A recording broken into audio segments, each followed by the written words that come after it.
She thought it was just another quiet evening, pulling into her driveway after work. But the moment she stepped out of her car, everything changed.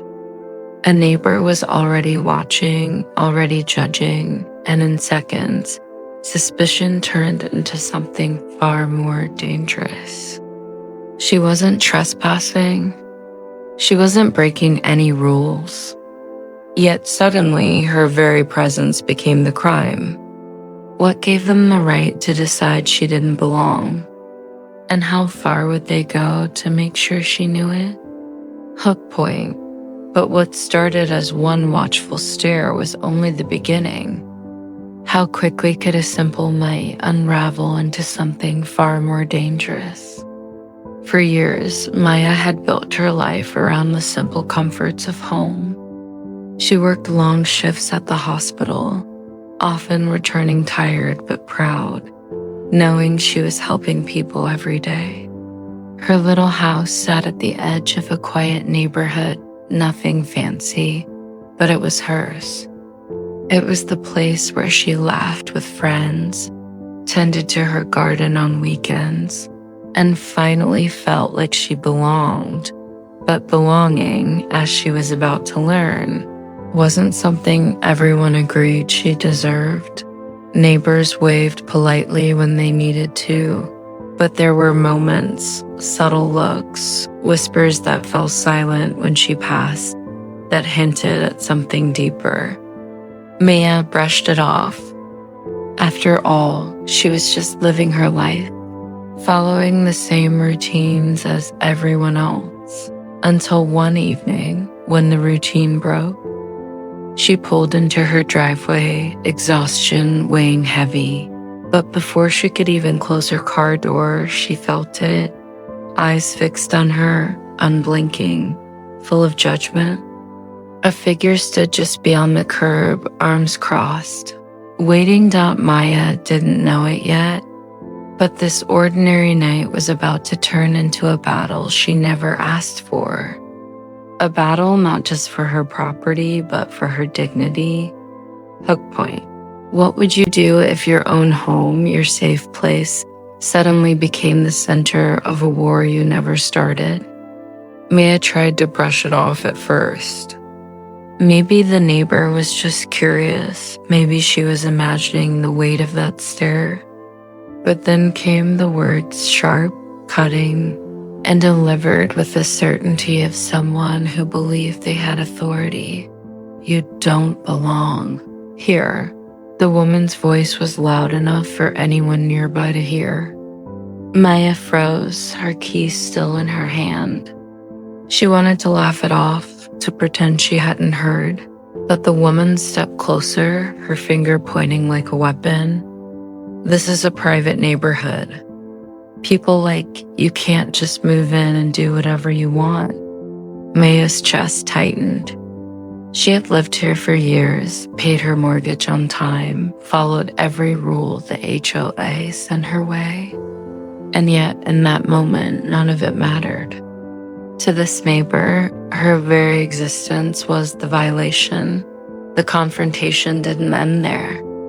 The next morning, Maya found a notice taped to her front door, an HO, a complaint claiming she had parked illegally in her own driveway. Days later, another letter accused her of improper landscaping, despite her yard being neatly trimmed. Each notice grew harsher, threatening fines. Even legal action. It was no longer just one woman. The system itself seemed to be turning against her. Every envelope in the mailbox felt like an attack. Every knock on the door made her pulse race. And then came the escalation she feared most. One evening, returning from work, she found her driveway blocked.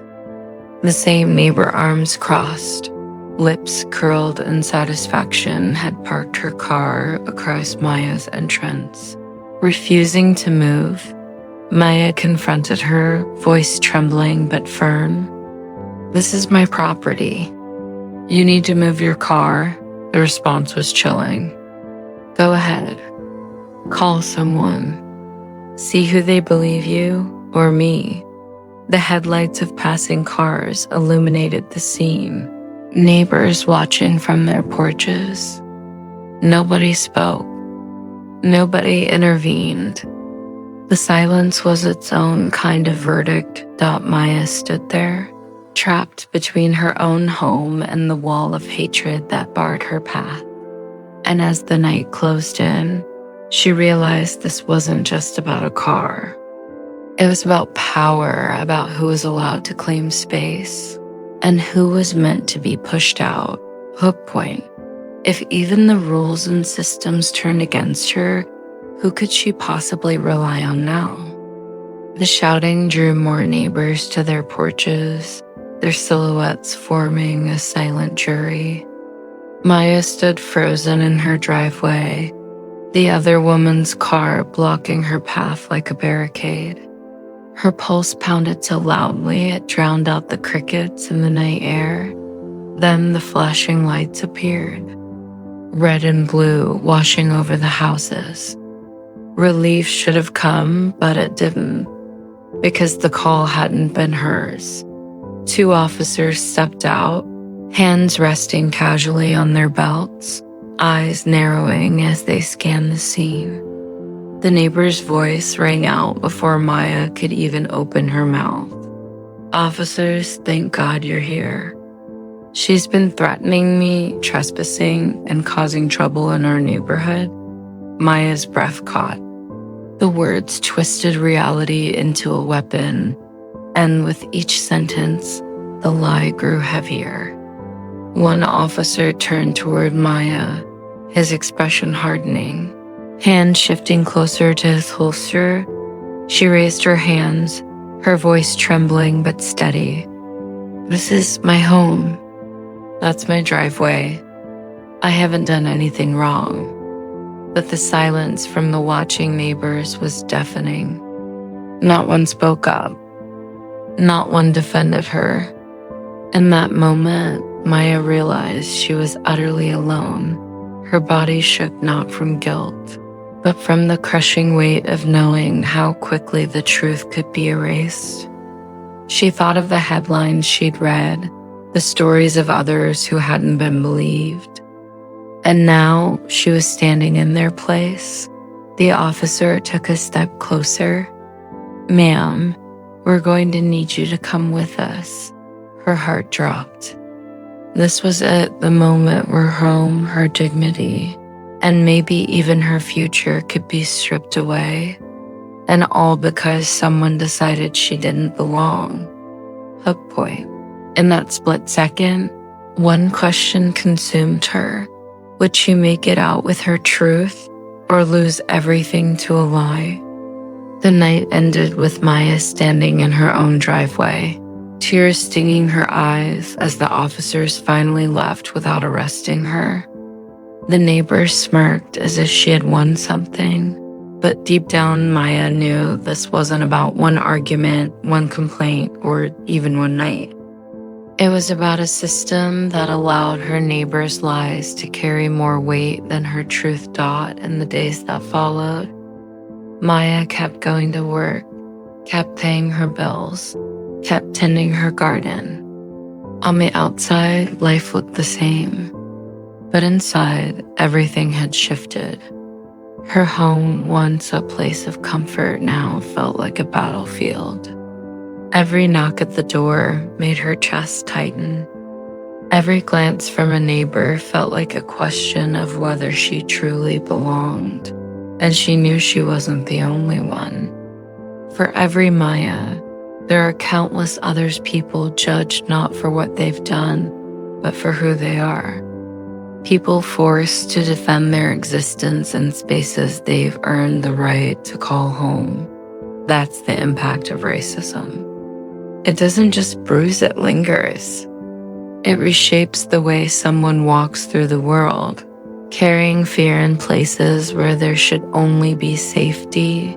Maya's story is a reminder. Injustice doesn't always wear a uniform or carry a weapon.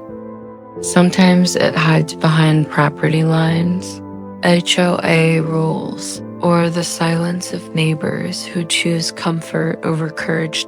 So the question isn't just what happened to her, it's what happens next. When we see racism unfold in front of us, will we stay silent? Or will we finally speak, act, and refuse to let silence be the verdict? Because one day, that won't just be Maya's story. It might be yours. Hook point. And if it were your story, your home, your dignity on the line, would you have the courage to fight back? Or would silence win again?